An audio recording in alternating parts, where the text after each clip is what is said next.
नमस्कार, welcome to astro console. मेष राशि राशिफल एप्रिल 2024 আজকের বিষয়। আজকে ভিডিও শুরু করার আগে একটা কথা বলবো যে মেষ রাশির জন্য এই এপ্রিল মাসটা হবে খুব চমকপ্রদ একটা মাস, শুভ মাস। এই মাসে অনেক কিছু ঘটতে চলেছে যা তোমরা আশাই করোনি। অনেক কিছু ঘটবে যা তোমাদের পক্ষে শুভ হবে, কল্যাণকারী হবে। তো কোন দিক থেকে শুভ হবে, কল্যাণকারী হবে সেটা আমি আজকে আলোচনা করব। মন দিয়ে ভিডিওটা শুনবে। খুব সংক্ষেপে ভিডিওটা করব। মেষ রাশির দর্শকদের অসংখ্য ধন্যবাদ জানাই যে তোমরা আমার ভিডিওটা দেখছো।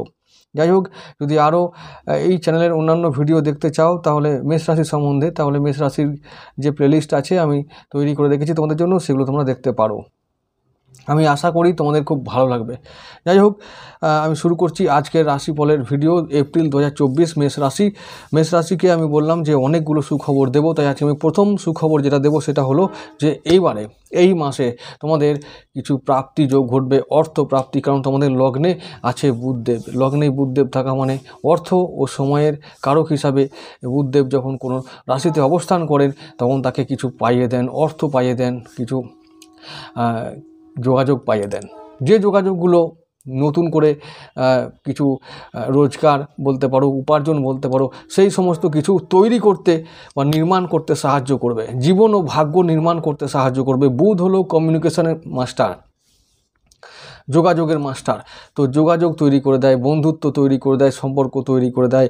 বুধ তোমাদের তৃতীয়পতি মানে হচ্ছে যে তৃতীয় ভাব হচ্ছে যে ভাই বোন, আত্মীয় স্বজন, জ্ঞাতি গোষ্ঠী, পাড়া প্রতিবেশী, পাবলিক লাইফ বা জনতা বা সমাজের সব কিছু, সমাজের আশেপাশে সমস্ত মানুষজন। তো এই সমাজের লোক, আত্মীয় স্বজন, পাড়া প্রতিবেশী সবাই তোমাদের সাহায্য করবে কিছু তোমাদের কল্যাণ হওয়ার জন্য, তোমাদের লাভের জন্য কিছু কাজ করবে। তোমরা যদি সাহায্য চাও তাহলে সে সাহায্য তোমরা পাবে। সেটা কাজের জায়গা হতে পারে, অন্য কোনো ব্যবসার জায়গা হতে পারে। সমস্ত জায়গা থেকে তোমরা তাদের হেল্প পাবে। এটা তোমাদের কাছে পজিটিভ একটা দিক। এই ব্যাপারটায় কাজে লাগিয়ে তোমরা এপ্রিল মাসটাকে তোমরা ব্যবহার করো, খুব ভালো ফল পাবে। আমি চলে যাচ্ছি লগ্নপতি 1 নম্বর লগ্নভাব থেকে শুরু করব। লগ্নভাবের প্রতি মেষ রাশি, তার যে অধিপতি মঙ্গলদেব, তিনি এখন আছেন তোমাদের একাদশে শনি ও মঙ্গলের সঙ্গে। শনি ও মঙ্গলের যে সহাবস্থান একাদশে, অর্থাৎ একাদশপতি একাদশে আছেন, আবার লগ্নপতি একাদশে আছেন। তার মানে কি হয়? লাভই লাভ। এখন তোমরা লাভ করো। এই এপ্রিল মাসে তোমরা শুধু লাভ করবে। তবে হ্যাঁ, মাসের শেষে একটি ছোট্ট চ্যালেঞ্জ আছে, সেটা হলো বেশ কয়েকটা দিন, ছোট্ট মানে অল্প কিছু দিনের জন্য একটি অঙ্গার দোষ তৈরি হবে। রাহু ও মঙ্গলের সহাবস্থানে বলে দ্বাদশভাবে, সেটার জন্য একটু সাবধান থেকো। কারণ দ্বাদশ ভাবটা হচ্ছে যে হসপিটাল, তারপর হচ্ছে যে কারাবাস, তো এই সমস্ত, এবং জমি জায়গা, বিশেষ করে মঙ্গল তো জমি জায়গার কারক এবং তোমাদের লগ্ন ভাব। তাই তোমাদেরকে বলবো যে গাড়ি খুব সাবধানে চালাবে এবং আইনি বিবাদ, কোনো মামলা মকদ্দমা, এই সমস্ত বিষয় থেকে তোমরা এড়িয়ে থাকবে। এই ছাড়া আর কোনো সাবধান বাণী আমার তরফ থেকে নেই। অঙ্গার দোষের ফলে কি হয় না, একটু রাহু মঙ্গল তো রাগ বৃদ্ধি করে, ক্রোধ বৃদ্ধি করে, হিতাহিত জ্ঞান শূন্য করে। আরেকটা কথা বলি, এপ্রিলের শেষের দিকে বুধ বক্রী হবে, ওই তোমাদের দ্বাদশভাবে। বুধ, রাহু, মঙ্গল, শুক্র সব একসঙ্গে থাকবে। ওই যে দ্বাদশ ভাবটা একটু পীড়িত হবে, তাই ওই জায়গাটা একটু বেশ কিছু দিনের জন্য এই এপ্রিল মাসের শেষ দিকে একটু সমস্যা তৈরি করবে। তাই বলছি যে আয় ব্যয়ের মধ্যে নিয়ন্ত্রণ করবে। আয় তো খুব হবে, লাভ তো খুব হবে, কিন্তু ব্যয়ও হবার খুব সম্ভাবনা থাকবে। কারণ ওই আবার লগ্নপতি আবার ব্যয়ভাবে চলে যাবে, অর্থাৎ দ্বাদশভাবে চলে যাবে, তাই তখন কিছু নিয়েও চলে যাবে। তো এই ব্যাপারটা মাথায় রেখো, আয় ও ব্যয়ের মধ্যে নিয়ন্ত্রণ রাখাটা খুব জরুরি। আর ভালো কি হবে? ভালো হবে যখন লগ্নপতি দ্বাদশভাবে যাবে, তখন তোমরা বিদেশে যেতে পারো। বিদেশে গিয়ে জমি ক্রয় করা বা বিদেশি সম্পত্তি ক্রয় করা, বিদেশি অর্থ প্রাপ্তি যোগ হতে পারে।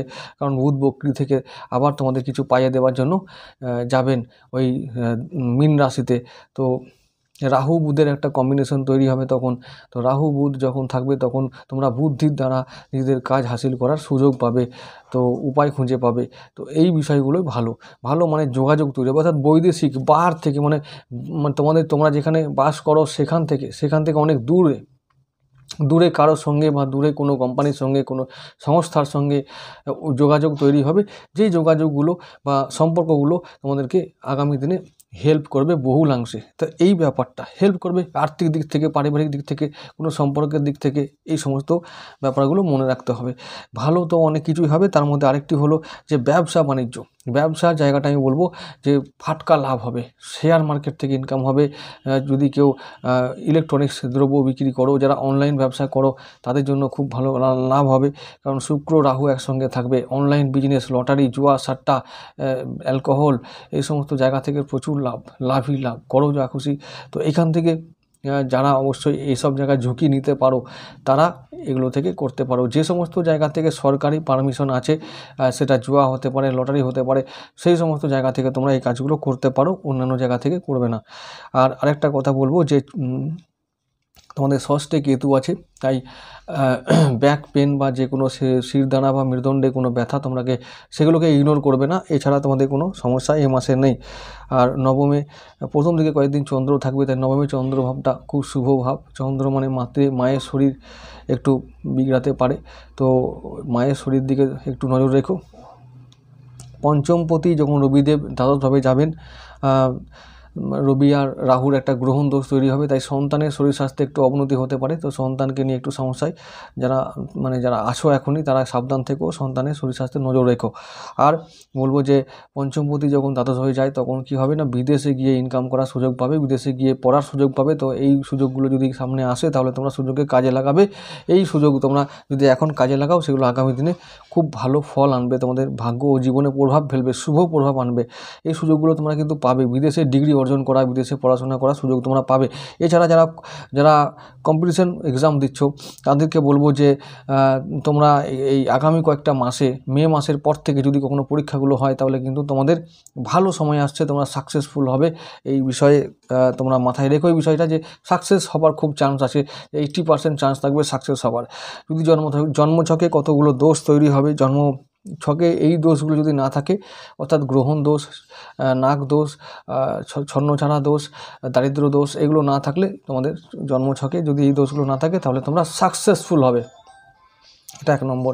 আর একটা কথা বলি, গোচরে কিন্তু তোমাদের কিছু দোষ তৈরি হবে, সেই দোষগুলোর কথা আমি উল্লেখ করে দিচ্ছি। সেইগুলো হলো যে দারিদ্র দোষ, গ্রহণ দোষ, অঙ্গার দোষ, ছন্নছাড়া দোষ, তো এই নাক দোষ, এই এতগুলো দোষ তৈরি হবে। এই বিষয়ে তোমরা নজর রেখো। আর তোমাদের শেষের দিকে, এপ্রিলের শেষের দিকে লগ্নে ছন্নছাড়া দোষ তৈরি হবে, লগ্নে দারিদ্র দোষ তৈরি হবে এবং দ্বাদশে গ্রহণ দোষ তৈরি হবে। এবারে এর ফলগুলো কি হবে, লগ্নে যখন দারিদ্র দোষ তৈরি হয় তখন কি হবে, খরচে লাগাম পড়ানো কঠিন হয়, অর্থাৎ খরচ বৃদ্ধি পায়, তো পয়সা হাতে থাকে না। তখন এই সময়টা, অর্থাৎ এপ্রিলের শেষের কয়েকটা দিন তোমরা সাবধান থাকবে। আমি বারবার বলেছি যে আয় ও ব্যয়ের মধ্যে নিয়ন্ত্রণ রাখাটা খুব কঠিন হয়ে দাঁড়াবে, কিন্তু এটা তোমাদের কাছে চ্যালেঞ্জ। এই চ্যালেঞ্জে পার করতে হবে, অর্থাৎ সেভিংসে খুব মন দিতে হবে। সেভিংসে মন না দিলে কিন্তু যারা ব্যবসা করছো তাদের পক্ষে কিন্তু ব্যবসায় নিবেশ করা, আগামী দিনে নিবেশ করা কঠিন হয়ে দাঁড়াবে, ব্যবসায় উন্নতি করা কঠিন হয়ে দাঁড়াবে।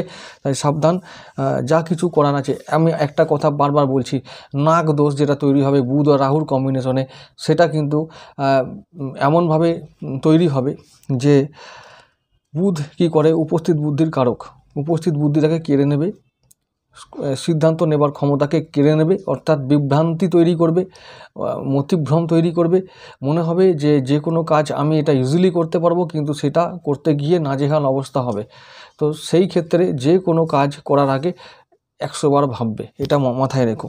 তাই গ্রহণ দোষ হচ্ছে তোমাদের পঞ্চম ভাবের বা পঞ্চম পতির সঙ্গে রাহুর যে কম্বিনেশন তৈরি হবে, তার ফলে যে গ্রহণ দোষ তৈরি হবে, অর্থাৎ রবি রাহুর কম্বিনেশনে যে গ্রহণ দোষ তৈরি হবে, সেই গ্রহণ দোষের ফলে তোমাদের সন্তানের শরীর খারাপ হতে পারে, তোমাদের পিতার শরীর খারাপ হতে পারে, তোমাদের উচ্চশিক্ষায় বাধা আসতে পারে, এই সমস্ত জায়গায় প্রেমে বাধা আসতে পারে। তো এই বিষয়গুলো মাথায় রাখবে। ছন্ন ছাড়া দোষ মানে বুধ আর বৃহস্পতি যখন একসঙ্গে থাকবে তখন, অর্থাৎ এখন এই যে দোষটা চলছে লগ্নের মধ্যে, তার মানে কি হচ্ছে, সব কিছু নিজের সম্বন্ধে যা কিছু আছে, পরিবার হতে পারে, ব্যবসা হতে পারে, অর্থনৈতিক বিষয় হতে পারে, যে কোনো বিষয় একটু আগোছালো থাকবে, সেগুলোকে গুছিয়ে নিতে হবে এবং গুছিয়ে নিতে গিয়ে একটু বেশ ব্যতিব্যস্ত হতে হবে, সময় ও অর্থ খরচ করতে হতে পারে। এই হলো এই বিষয়গুলো সামনে আসবে। এছাড়াও আবার বলছি, ভালো যে দিকগুলো আসবে, শনি একাদশে থেকে রাহু নক্ষত্র থেকে ফাটকা ইনকাম দেবে, ফাটকা আয় দেবে। তো যারা শনি সংক্রান্ত বিজনেস করো বা ব্যবসা করো বা ধরে নাও কাজ করো, সেই সমস্ত ক্ষেত্রে যেমন অটোমোবাইল, গাড়ি, ট্রান্সপোর্ট, ইট বালি সিমেন্ট, ভারী ইন্ডাস্ট্রিজ, কারখানা, গাড়ির সঙ্গে সংক্রান্ত বিষয়গুলো, হার্ডওয়্যার্সে যারা কাজ করো, এই সমস্ত জায়গায় যারা কাজ করো তারা খুব লাভবান হবে, তাদের ইনকাম বৃদ্ধি পাবে। দাম্পত্য জীবন যদি বলা হয় তাহলে দাম্পত্য জীবনটা মিডিয়াম যাবে, কারণ শুক্র রাহু একসঙ্গে থাকলে খুব একটা ভালো হয় না। আর তাছাড়া রবি শুক্র এই যে কম্বিনেশনটা কয়েকদিন ধরে তৈরি হবে এপ্রিলের শেষের দিকে, সেটাও খুব একটা ভালো কম্বিনেশন নয়। তাই দাম্পত্য অশান্তি লেগে থাকবে একটু আধটু, তাই এই দিকটাও একটু নজর রেখো।